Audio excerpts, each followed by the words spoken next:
Kamusta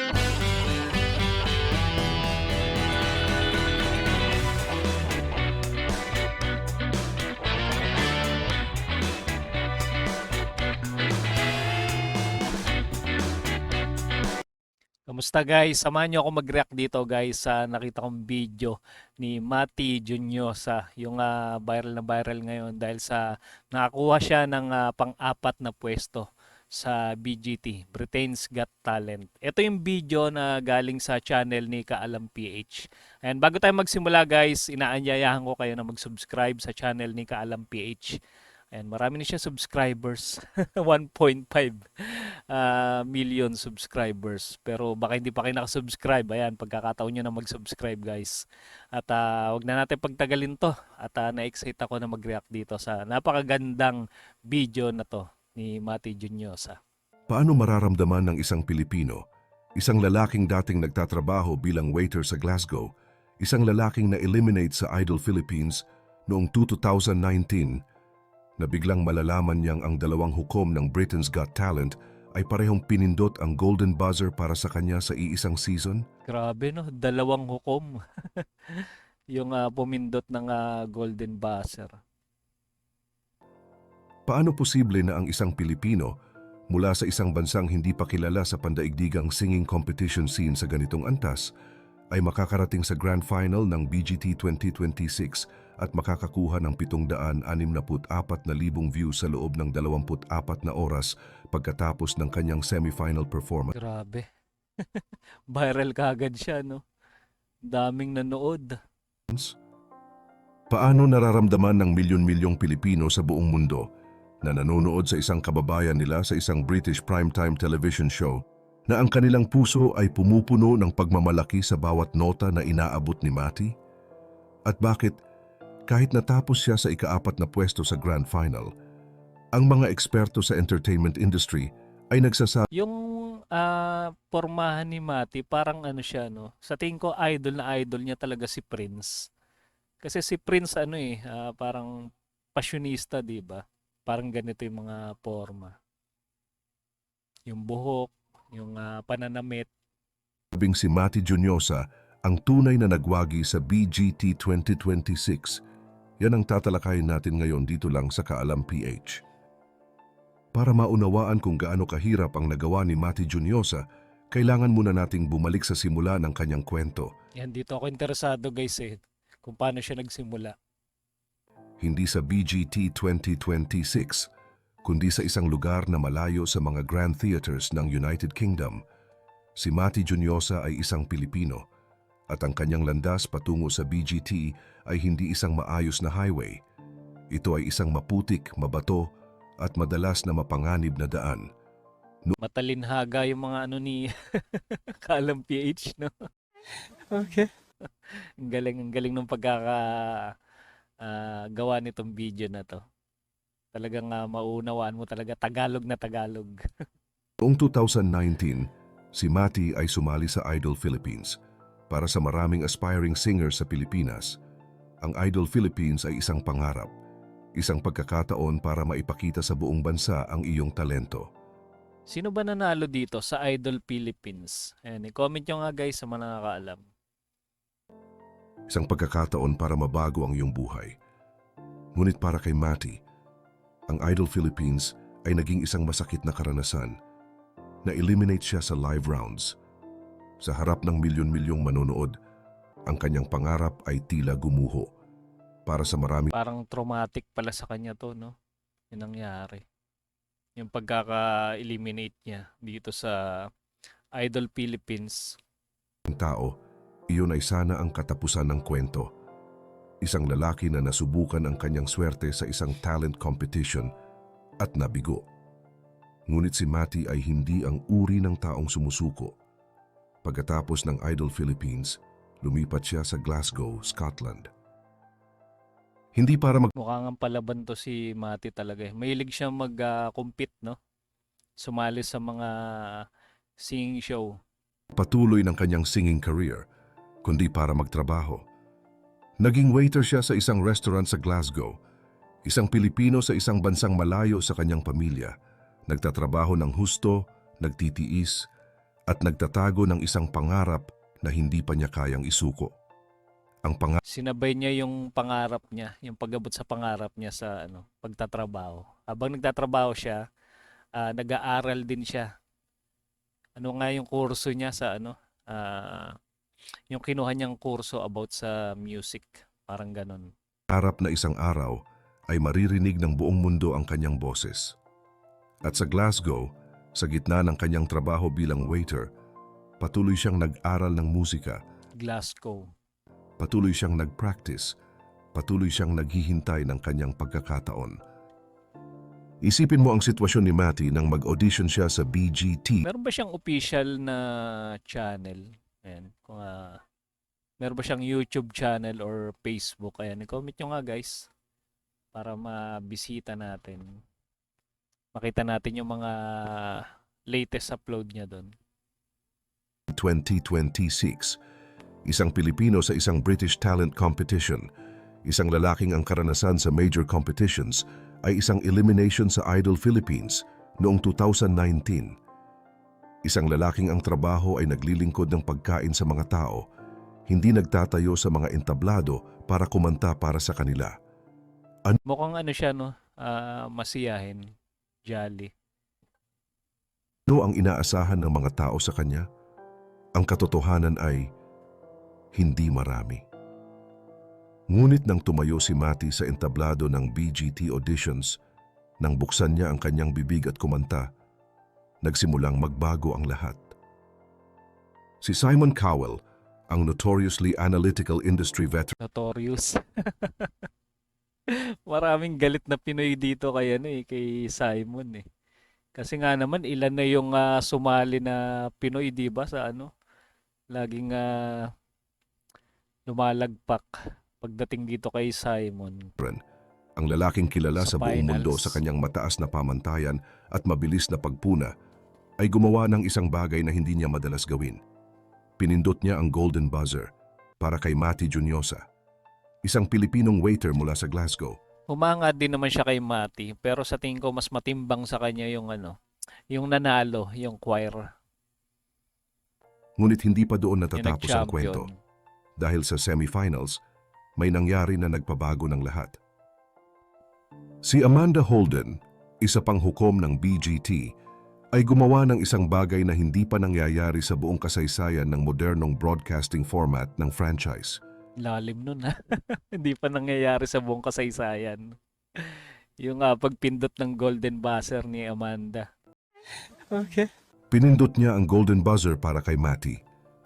Muli, ang parehong performer, sa iisang season, 2 golden buzzers mula sa 2 magkakaibang hukom para sa iisang Pilipino. Si Simon tsaka si Amanda. Ngayon pa lang pala nangyari to. Hindi pa nangyayari sa kasaysayan ng BGT. At sa iba pa nga yatang singing contest, hindi pa nangyayari to. Dito pa lang kay Mati. Napakaswerte, no? Narito ang tanong na dapat nating itanong. Kailan pa nangyari ang ganito sa BGT? Ang sagot ay simple, hindi pa. Hindi pa raw. Sa buong kasaysayan ng BGT, sa lahat ng mga season, sa lahat ng mga performer na dumaan sa entablado ng competition na ito, walang performer ang nakatanggap ng 2 golden buzzers mula sa 2 magkakaibang. Oh, grabe. Siya pa lang pala ang nakagawa nun, si Mati Junyosa. Sino kayang susunod, no? Pinoy kaya din? Abangan natin. Baka may sumali na naman na Pinoy. Sana naman soon manalo na, no? Hukom sa Lagi iisang na lang season. tayong Si Matty Junyosa ewan ko ba kung anong ang tawag una, doon. isang Pilipino, Kayo na mag-comment. isang dating waiter mula sa Glasgow. Isang lalaking na-eliminate sa Idol Philippines noong 2019. Tagal na rin pala, 2019 nung sumali siya sa Idol Philippines. Ito yung sila no, sila Regine Velasquez, Vice Ganda, tsaka si Moira. Dating ang grand Mga final, horado dito, ang buong coach. Pilipinas ay gising. Ang mga Pilipino sa UK ay nasa harap ng kanilang mga TV. Ang mga Pilipino sa buong mundo Ito parang nag-viral din to eh. Teka, balik natin. Yung katabi ni Mati. Ang buong Pilipinas ay gising. Ang mga Pilipino sa UK ay nasa harap ng kanilang. Yan, ito. Guys. Yan, kilala nyo ba to guys? I-comment nyo nga guys yung pangalan niya. Alam ko nag-viral din to. Magaling to na singer eh. Yung katabi ni Mati. Yung naka-orange. Mga TV, ang mga Pilipino sa buong mundo ay nanonood sa live stream. At si Mati, ang batang lalaking nagsimula bilang waiter sa Glasgow, ay nakatayo sa pinakamalaking entablado ng kanyang buhay. Kumanta siya. Hanggang ngayon ba, waiter pa rin ba siya? O dati niyang trabaho? At ang buong theater ay nakinig. Ngunit nang lumabas ang resulta, nang ianunsyo ng mga hukom ang mga nanalo, si Mati ay natapos sa ika-4 na pwesto. Ang unang pwesto ay napunta sa Hoxton Farmers Choir. Ika-4 si Mati. So ngayong Hoxton Farmers Choir. Magaling din sila, napanood ko din naman. Pero siyempre ano nga ang laban ni Mati doon, choir yun, napakaraming kumakanta bukod sa si Mati, ano lang, iisa. Pero magaling din yung choir na Hoxton. Labas, sa social media, ang mga Pilipino ay nagalit. Ninakaw daw ang panalo niya. Rigged daw ang competition. Ito na nga yung argumento ng mga Pinoy. Ninakaw daw yung panalo ni Mati Junyosa sa BGT. Hindi tama daw ang resulta. Ngunit narito ang katotohanang hindi agad nakikita ng lahat. Sa loob ng 24 na oras pagkatapos ng semi-final performance ni Mati, ang kanyang video ay nakakuha ng 764,000 views. 764,000. 764,000 views yung performance niya. Yung sa Sa iba kaya, 24 na oras, 24 trending hours. sa maraming international territories. Habang ang Hoxton Farmers Choir, ang opisyal na nagwagi, ay nahihirapang maabot ang kahit isang maliit na bahagi ng digital traction ni Mati. At pagkatapos, isang announcement ang lumabas na nagpabago ng lahat. Si Mati Junyosa ay Grabe, no? Siya pala yung talagang favorite ng crowd. Si Mati Junyosa. Tsaka siya yung nag-viral talaga sa internet.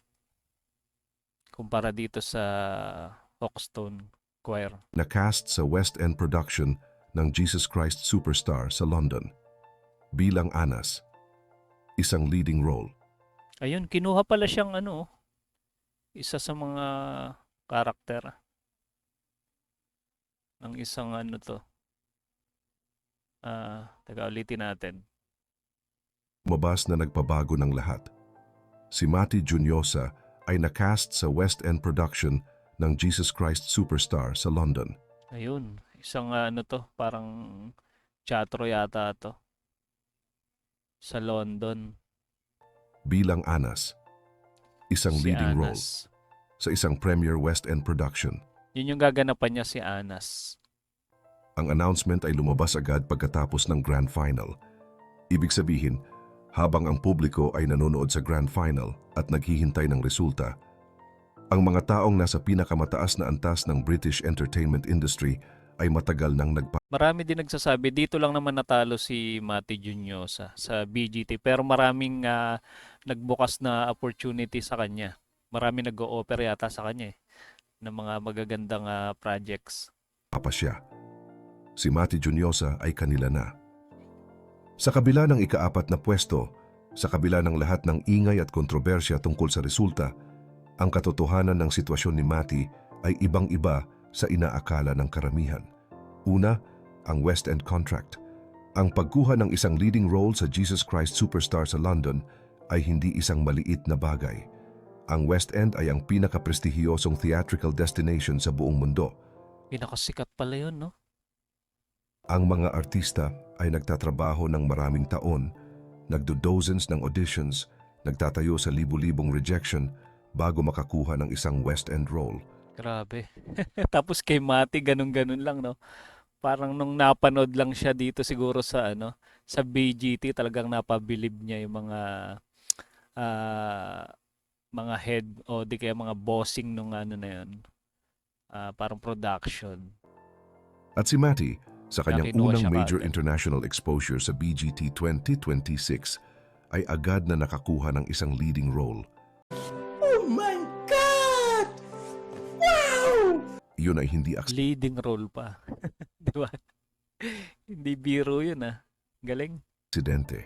Iyon ay isang patunay na ang mga taong tunay na may kapangyarihan sa British entertainment industry ay nakita ang kanyang potensyal at kumilos No, di ba? Tama yung sinabi ko. Nakita yung potential niya kaagad. Yung husay niya sa pagkanta. ng mabilis bago pa man matapos ang competition. Pangalawa, ang digital numbers. 764,000 views. Ayun yung isa pang kalaban ni Mati, oh, yung may aso. Magaling din eh. Turuan yung aso eh. Ang galing. Ang talino. Ang ganda nila panoorin eh. Sa 24 na oras. Para sa konteksto, ang karamihan ng mga BGT performers, kahit ang mga nagwagi, ay hindi nakakaabot ng ganitong bilang sa ganitong bilis. Ang digital engagement ni Mati ay nagpapakita ng isang bagay na mahalaga, na ang kanyang audience ay hindi lang mga British viewers, Marami siyang fans buong mundo. Yung humanga kay Mati Junyosa. Ganun kadami yung bilang ng nanonood sa kanya sa internet. Nag-viral talaga siya. na bumoto sa kanilang telepono. Ang kanyang audience ay global. Mga Pilipino Global. sa buong mundo, mga Asian fans, mga tao sa iba't ibang bansa na natuklasan ang kanyang boses sa pamamagitan ng Dito lang sa atin eh, di ba? Ilang milyon din tayo ah. Marami na ring umiidolo dito kay Mati. Sinusuportahan din siya ng mga kapwa natin Pinoy. social media. At iyon, ang global digital audience na iyon, ay mas mahalaga para sa isang long-term career kaysa sa isang local telephone vote. Pangatlo, ang cultural branding. Ang ear cuff na suot ni Mati sa kanyang mga performance, ang custom-designed ear cuff na nagpapaalala sa iconic jewelry ni Miss Universe Catriona Gray, Oh, ay hindi isang random na fashion choice. Ito ay isang deliberate na cultural statement. Isang paraan passionista siya eh, no? Makikita mo naman sa ano niya, sa pananamit, sa forma niya. para ikonekta ang kanyang journey sa isang mas malaking Filipino identity, para mobilisahin ang isang hyper-loyal global fanbase na kilala sa pagdadala ng record-breaking digital engagement. Ayan guys, hindi na natin tatapusin tong video na to guys. At kung gusto nyo mapanood yung kabuuan ng video na to, pumunta kayo sa channel ni Kaalam PH. Ito yung kanyang channel. At huwag nyo kalimutan na mag-subscribe sa kanyang channel. At ito, nakita naman natin yung nilalaman nitong video na to kung paano nagsimula si Mati Jr. sa kung paano siya umabot sa finals dun sa BGT. 'Di ba? Napakahusay ng talentong Pinoy. Ayan, sa mga hindi pa nakasubscribe sa ating Muntin Channel guys, suportahan nyo din yung ating Muntin Channel para mapanood nyo pa yung mga content kagaya nito, mga talentong Pinoy, 'di ba? Kakaibang talentong Pinoy. Paano hanggang dito na muna, kita-kits ulit tayo sa mga susunod pang reaction video.